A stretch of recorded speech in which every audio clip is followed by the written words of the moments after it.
कि अल्लाह मियाँ ने ये जो रमज़ान का हमें दिया है ना, ये भी बड़ा ख़ानदानी हुक्म है। ये भी लगता है कि ये अल्लाह ही का बनाया हुआ कानून है, किसी इंसान का बनाया हुआ कानून नहीं हो सकता। एक दौर तक हम सुनते रहे, मैं बचपन में डॉक्टरों से सुना करता था कि हमें हर थोड़ी थोड़ी देर में ना कुछ खाना चाहिए, एकदम पेट भर के नहीं खाना चाहिए। मुझे शुरू से ये बात मेरी खोपड़ी में नहीं आती थी, ये नेचर के खिलाफ है। डॉक्टर साहब के पास गए, मेरा पेट खराब है। उन्होंने कहा, डॉक्टर साहब ने कहा कि देखें थोड़ा सा खाएं, 2 आने वाले, फिर आधे घंटे बाद फिर थोड़ा सा खाएं, 2 या 3 जितने अफोर्ड कर सकें, फिर थोड़ा खाएं। मैंने कहा, डॉक्टर साहब हमारी बकरी को तो मैंने इस स्टाइल में देखा है, कभी किसी इंसान को मैंने इस तरह खाता हुआ नहीं। अगर ये नेचुरल होता तो सबसे पहले मोहम्मद सल्लल्लाहु अलैहि वसल्लम का तरीका होता, जो अल्लाह के पैगंबर थे। आपका कोई काम नेचर के खिलाफ नहीं था। वहां तो 2 खाने मिलते, नाश्ता भी नहीं मिलता हमें। बुक रहता हूँ आशिया, आप सल्लल्लाहु अलैहि वसल्लम दोपहर से पहले खाया करते थे सहाबा के दौर में, और मगरिब के बाद खाया करते थे। ये 2 टाइम थे खाने के। नाश्ते का लफ्ज अरबी डिक्शनरी में आपको नहीं मिलेगा, हालांकि अरबी बड़ी फसी और बलीग जबान है। फतूर जो आज अरबी में है, ये जदीद अरबी में है। फतूर नाश्ते को कहते हैं। कदीम अरबी में नाश्ते का लफ्ज बोले नहीं। बल्कि मैं और आपकी जनरल नॉलेज के लिए एक बात बताऊं, अंग्रेज के बर्रे सगीर में आने से पहले आपको अपने बाप दादा की डिक्शनरी में भी नाश्ते का लफ्ज नहीं मिलेगा। ये अंग्रेजों ने नाश्ता मुतारिफ करवाया है। समझ में आ रही है बात कि नहीं आ रही? तो ये था ही नहीं, ये मुसलमानों में आया गोरों के आने के बाद है। चाय भी, सिगरेट भी, गुटके भी, पान भी, ये सारी चीजें ये अंग्रेजों के आने के बाद आई हैं। वरना मुसलमान कल्चर इन तमाम चीजों से क्या था, पाक था। वो जानते ही नहीं थे ये क्या होगा। तो चाय पिए ना, मैं भी पीता हूं, मैं ये नहीं कि छोड़ दें आप, या पिए ना पिए वो आपका हेडेक है। बताने का मकसद ये कि ये सारी चीजें हमारे ये बाद में आई है, ये हमारा कल्चर नहीं है। तो उनमें नाश्ता भी बाद में आया है। 2 टाइम का खाना है। अब सुना है डॉक्टर यही कह रहे हैं कि 2 टाइम खाया करो, तमीज का खाना यही होता है 2 टाइम। वल्लाह आलम, कि डॉक्टरों की फील्ड है कि डॉक्टर साहब से पूछें आप। तो अब आपको पता है मुस्लिम फास्टिंग के नाम पे बड़ी तहरीक चल रही है डॉक्टरों की तरफ से। 16-16 घंटे की फास्टिंग, खास तौर पर जिनके वेट ज्यादा हैं। ज्यादातर तो के वेट क्या है, ज्यादा ही है ना मेरा ख्याल। मैंने बहुत कम लोग देखे कोलेस्ट्रॉल की कमी हो जिनमें, ऐसे बहुत देखे। अच्छा, आप जितने लोग मर रहे हैं, मुझे एक बात बताओ, कोई डॉक्टर साहब बैठे हैं तो उनसे पूछिएगा, कोई एक बंदा दिखाएं अस्पताल में जो खुराक की कमी से मर रहा हो? कोई है ऐसा बंदा?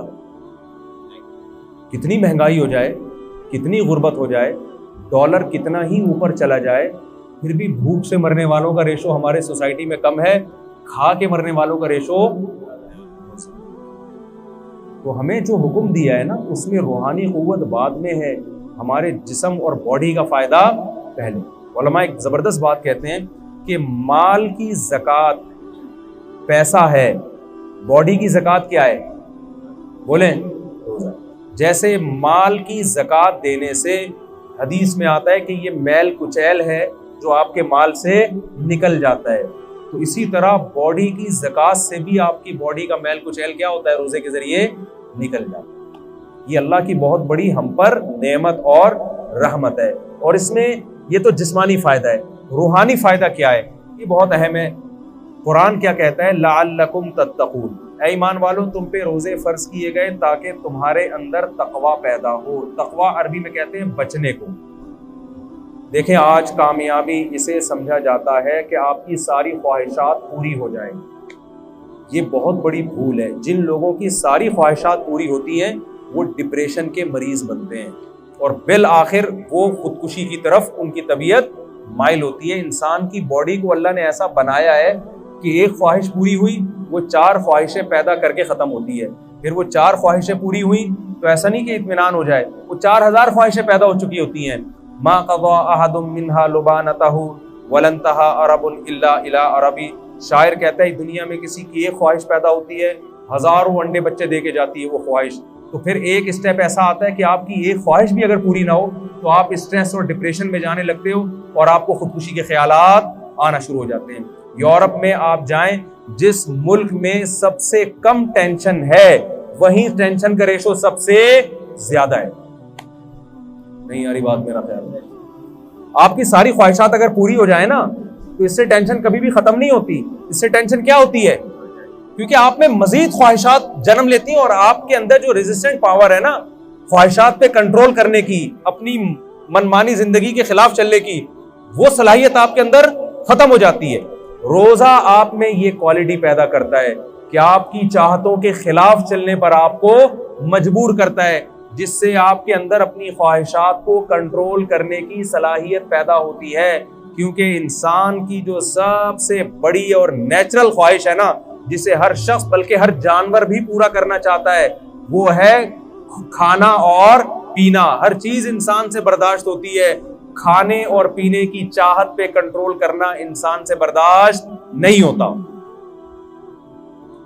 समझ में आ रही बात की? तो इस्लाम ने 1 महीने के लिए क्या कह दिया, जो आपकी सबसे मरगूब चीज थी ना खाना और पीना, उसी पे पाबंदी लगा दी। तभी आप देखें रोजे में कितना अजीब सा होता है इंसान। सुबह ऑफिस जाने का दिल नहीं कर रहा क्योंकि वो जो चाय पी के जाने की आदत थी वो चाय क्या हो गई। और टाइम कैसा रखा है खाने पीने का, ऐसा टाइम खाने का रखा है जो दुनिया में कोई भी उस टाइम पे नहीं खाता। यानी अल्लाह मियाँ ने इजाजत दे भी दी ना खाने की, तो एक सहरी के टाइम पे खाओ। आप मुझे बताओ, आप अपने बच्चे का वलीमा कर रहे हो, लोगों को कार्ड छपवाओ, लोग पूछें भाई कितने बजे आना है, आप कह सकते हो भाई 2 बजे खाना होगा, 4 बजे भी हो जाता है, लोग असर के बाद भी कर देते हैं या चाय समोसे हो जाएंगे। आप रात को भी लेट नाइट भी कर देते हैं 12:30, अभी आपने देखा 3:30 बजे आपने कार्ड पे छपाया हो। ये हमारे बच्चे की शादी है, वलीमा है, और टाइम क्या है सुबह। तो आप कहोगे भाई आप खाओ, आपका बच्चा खाए, हम अपने घर में इज्जत के साथ सो रहे। कितनी टेंशन दे दी अल्लाह ताला ने कि खाने की टाइमिंग ऐसी रखी है कि दुनिया में कोई भी उस टाइम पे खाता नहीं है, ताकि ये अपनी ख्वाहिशात के खिलाफ चले। 1 महीना की ये ट्रेनिंग है। और एक गोरे ने बताया, हमारे एक रिलेटिव, गोरे ने पूछा ना तुम रोजा क्यों रखते हो, उन्होंने कहा कि यार पूरी दुनिया के मुसलमान रखते हैं। उसने कहा यार ये अकल से बालातर है कि इतनी टेंशन करोड़ों लोग 1 महीने तक, जबकि गवर्नमेंट की तरफ से कोई लॉ भी नहीं है, इस पर अमल कैसे कर लेते हैं। मैं आपको दावे से कहता हूं अगर इस्लाम ये हुक्म ना देता ना, और यूनाइटेड नेशन की तरफ से लॉ पास हो जाता कि पूरी दुनिया में सिर्फ 1 करोड़ लोग 1 महीना भूखे रहेंगे, मैं कहता हूं 1 करोड़ तो दूर की बात, 1 लाख भी इस कानून पे अमल ना करते, चाहे कितने इनामात लगा देते। ये आसान काम नहीं है। ये मोहम्मद सल्लल्लाहु अलैहि वसल्लम की सदाकत का पर लोगों को इत्मीनान है कि आपने जो ऑर्डर दिया, ये ऑर्डर किसकी तरफ से है, खुदा की तरफ से। तो ये जब तक अल्लाह का कॉन्सेप्ट ना होता और अल्लाह के अजर का तसव्वुर ना होता, करोड़ों लोगों का 1 महीने तक अपने लाइफ स्टाइल को चेंज कर देना ये मुमकिन नहीं था, ऐसा ऑर्गेनाइज होना मुमकिन ही नहीं था। तो रमजान खुद इस्लाम के और मोहम्मद सल्लल्लाहु अलैहि वसल्लम के बरहक होने की एक बहुत बड़ी दलील है। अब आखिरी बात ये कि अल्लाह ने हमें हमारी ख्वाहिशात पे जो कंट्रोल करवाया है रमजान में, उसकी हिकमत अल्लाह ने बयान की ताकि तुम्हारे अंदर बुराइयों से बचने की सलाहियत पैदा हो जाए। लेकिन अफसोस के साथ ये कहना पड़ता है कि जैसे हम रमजान से पहले होते हैं, रमजान के बाद भी बिल्कुल एज इट इज उसी तरह होते हैं। 1.001% भी हमें चेंजिंग नहीं आती। उसकी वजह यह है कि हम रमजान को रमजान समझ के और उसकी हिकमतों को सामने रख के गुजारते नहीं।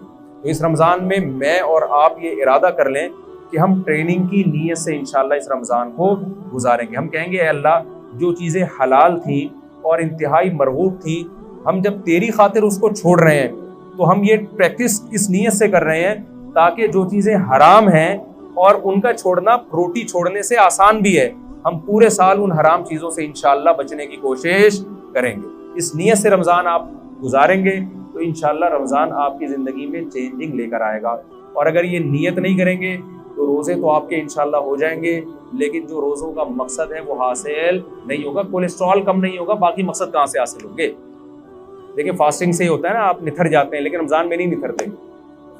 उसकी वजह यह है कि जो आपने सुबह से लेकर शाम तक परहेज किया है, वो इफ्तारी में जो खाने की स्पीड और जिस किस्म की चीज़ें खाई जा रही होती हैं, तो रमज़ान में जो मादी हिकमतें हैं, उन हिकमतों की ऐसी की तैसी हो जाती है। तो जैसे मादी हिकमतों की पकोड़े खाने और समोसे खाने से ऐसी की तैसी होती है, रूहानी हिकमतों की ऐसी की तैसी इससे भी ज़्यादा होगा। तो हमने मादी तौर पे भी अपने आप को पे कंट्रोल करना है और रूहानी तौर पे भी अपने आप पे कंट्रोल करने की कोशिश करनी है। अल्लाह ताला से दुआ है जो कुछ कहा सुना इसमें कमी कोताही अल्लाह माफ़ फरमाए, और जो सही बातें हुई अल्लाह उस पर हम सबको अमल करने की तौफीक अता फरमाए। व मा अलैना इल्लल बलाग। कोई सवाल हो भाई, 5 मिनट है, किसी के पास ज़हन में कोई सवाल हो पूछ सकते हैं।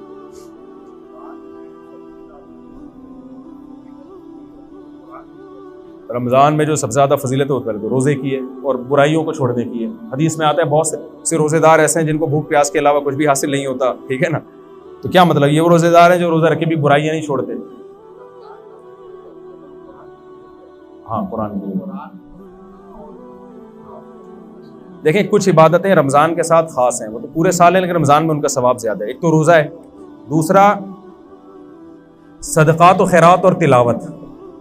हदीस में आता है रसूलुल्लाह सल्लल्लाहु अलैहि वसल्लम रमज़ान में सखावत का दरिया बन जाया करते थे, बहुत ज़्यादा सखावत थी रमज़ान में, और तिलावत बहुत ज़्यादा किया करते थे।